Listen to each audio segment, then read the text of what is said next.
Hello বন্ধুরা, তোমরা সবাই কেমন আছো? আশা করি সকলে অনেক ভালো আছো। আমিও তোমাদের ভালোবাসা ও সাপোর্টে অনেক ভালো আছি। বন্ধুরা, তোমরা আমাকে যে পরিমাণে সাপোর্ট দিয়েছো, তাই আবারও তোমাদের জন্য হাতের কাজ করার নতুন আরও একটি গল্প নিশ্চয় হাজির হলাম। চলুন ভিডিওটি শুরু করি। আমার 4 বছর বয়সে মালকিন আমাকে তার বাড়িতে নিয়ে যান এবং আমাকে 500 টাকা দিয়ে মালকিন নিজের পিঠে মেসেজ করাতেন। আমি 500 টাকায় রাজি হয়ে মালকিনের পিঠে মালিশ করতাম। কিন্তু একদিন রাতে মালকিন বলতে শুরু করলেন, প্রতাপ, আজকে রুমের লাইটটা নিভিয়ে দাও। আমি চুপচাপ নিভিয়ে দিলাম। আমি জ্ঞান হারিয়ে ফেললাম। যখন মালকিন, আমি যে বয়সের মধ্যে দিয়ে যাচ্ছি, এই সময়টা একটা ছেলের জন্য খুব কঠিন সময়, কারণ তাদের মনোয়াক তাদের সামনে উপস্থিত মহিলাদের দিকে পড়ে। এমন অবস্থায় কারো কোমর মালিশ করা আমার জন্য খুব সমস্যার সৃষ্টি করে। যখন মালকিন আমাকে তার কোমর মেসেজ করতে বললেন, কিছুক্ষণ অবাক হয়ে তার দিকে তাকিয়ে রইলাম। আমি কিভাবে করব, এটা খুবই লজ্জার বিষয়। কিন্তু আমার বাবা বলেছিলেন, মালকিনের কোনো কথাই না করবি না, তিনি খুব দয়ালু মনের মহিলা, তুই যদি তার হৃদয়ে জায়গা করে নিতে পারিস তবে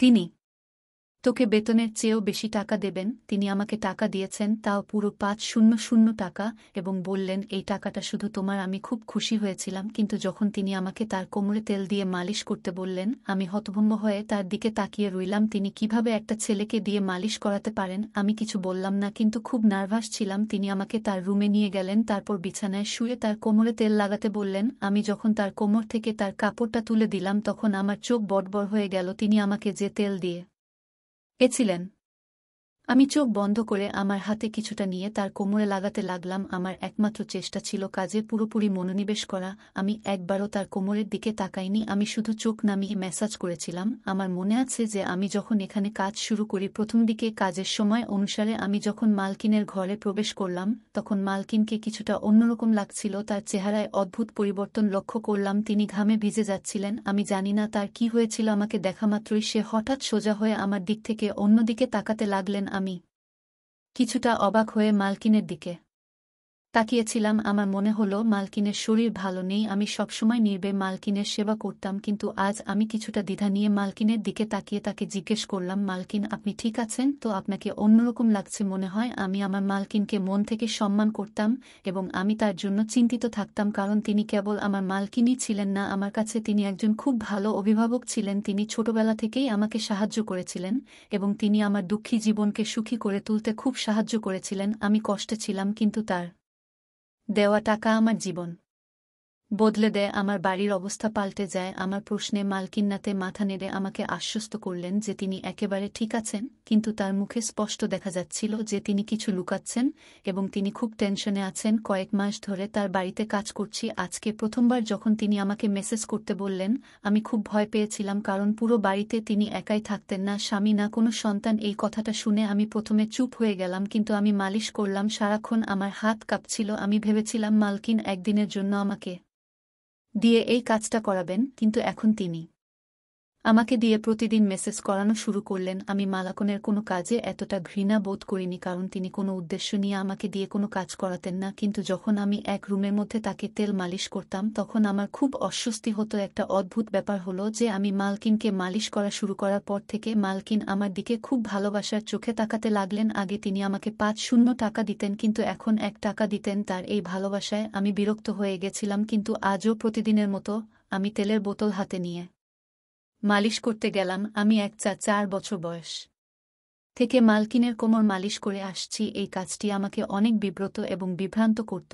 আমার মালকিনের উপর রাগও হতো, কারণ তিনি আমাকে দিয়ে এসব কাজ করাতেন, কিন্তু আমি এসব করতে বাধ্য ছিলাম, কারণ আমার টাকা চাই এবং কাজের বিনিময়ে আমার মালকিন আমাকে প্রতিদিন 500 টাকা দিতেন। তাই আমি নির্বে মালকিনের জন্য এই কাজটি করতে থাকলাম। অনেক পরে আমি বুঝতে পেরেছিলাম যে মালকিন কেন আমাকে দিয়ে এই কাজ করাতেন। আমি তেল নিয়ে আমার মালকিনের বিছানায় বসলাম। তারপর হঠাৎ মালকিন আমাকে বলল, প্রতাপ, ঘরের আলো নিভিয়ে দাও। আমি হতবাক হয় মালকিনের দিকে তাকালাম। আমার গড়বড় মনে হচ্ছিল, কিন্তু মালকিনকে কিছুই বলতে পারলাম না।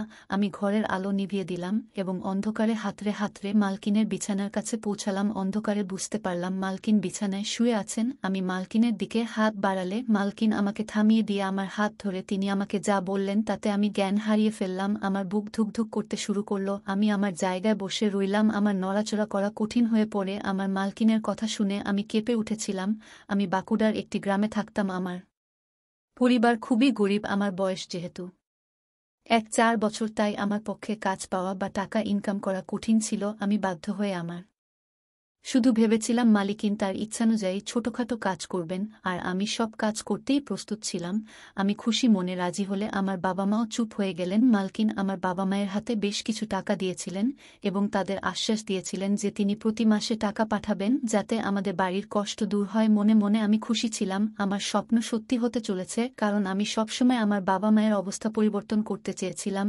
আমি আমার জিনিসপত্র গুছিয়ে মালকিনের সাথে শহরে চলে এলাম। মালকিনের শহরের সুন্দর বাড়ি ছিল, এত সুন্দর বাড়ি আমি জীবনে প্রথম দেখেছিলাম। মালকিন আমার থাকার জন্য একটি রুম দিয়েছেন।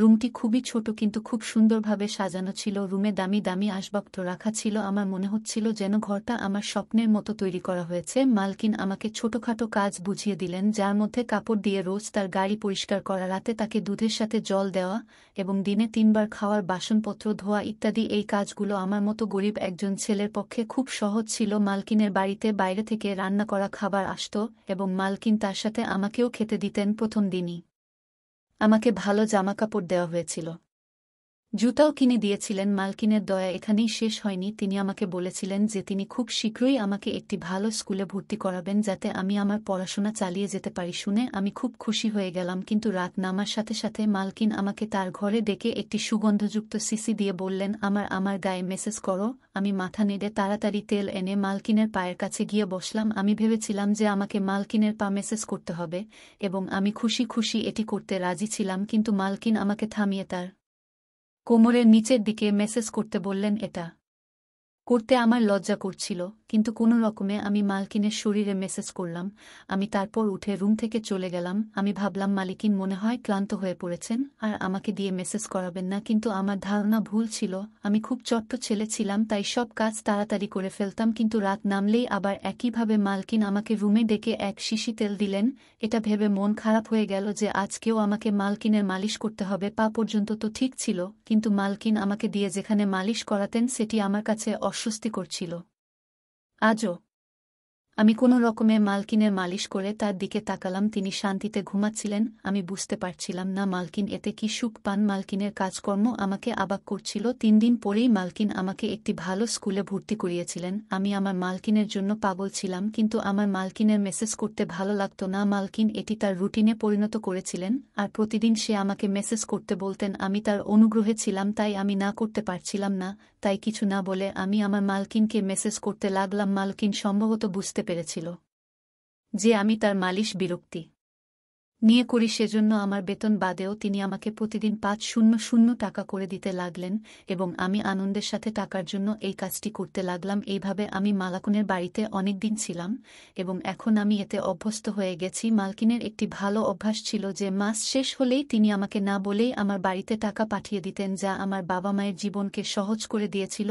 আমিও খুব কষ্ট করে পড়াশোনা করছিলাম যে সারা জীবন যাতে আমাকে মালকিনের মতো মহিলাদের বাড়িতে থেকে তাদের ইচ্ছা পূরণ করতে না হয়। একদিন আমি প্রতিদিনের মতো মালকিনের মেসেজ করতে তার রুমে গেলে মালকিন আমার দিকে একভাবে তাকাতে লাগলেন। তাকে মালিশ করার সময় আমার মুখে সবসময় একটা বিরক্তি ভাব থাকত এবং আমি এভাবেই তার মেসেজ করতাম এবং মালকিনও এটা অনুভব করতেন। তাই মালকিন আমার দিকে মনোযোগ দিয়ে তাকিয়ে তারপর বললেন যে আমি জানি আমার এই কাজটা করতে তোমার খারাপ লাগে, কিন্তু আমি অসহায়, তাই তোমার খারাপ লাগা সত্ত্বেও তোমাকে দিয়ে এই কাজটা করিয়ে নেই। মালকিনের মুখে উদাস ভাব ফুটে উঠল। আমি কিছু বুঝতে না পেরে মালকিনের দিকে তাকাতে লাগলাম। আমি বুঝতে পারিনি, তাই মালকিন আমাকে তার বাধ্যবাধকতার কথা বললেন আর লজ্জায় আমার অবস্থা খারাপ হতে লাগল। মালকিন আমাকে বললেন যে তার মেরুদণ্ডের সমস্যা রয়েছে, যার কারণে তিনি মালিশ না করিয়ে রাতে ঘুমা পারেন না। মালকিন এই কাজের জন্য নার্স রেখেছিলেন, কিন্তু তারা সবাই কোনো না কোনো অজুহাত দেখিয়ে কখনো কখনো তাড়াতাড়ি মেসেজ করে আবার কখনো কখনো মেসেজ না করেই চলে যায়। বাধ্য হয়ে মালকিন আমাকে কাজে রাখেন এবং তিনি আমার এত উপকার করতেন যাতে আমি তার মেসেজ করতে না বলতে না পারি। এসব কথা বলে মালকিন চুপ করলেন আর আমি মালকিনের কথায় খুব লজ্জিত হলাম এবং আমার আচরণের জন্য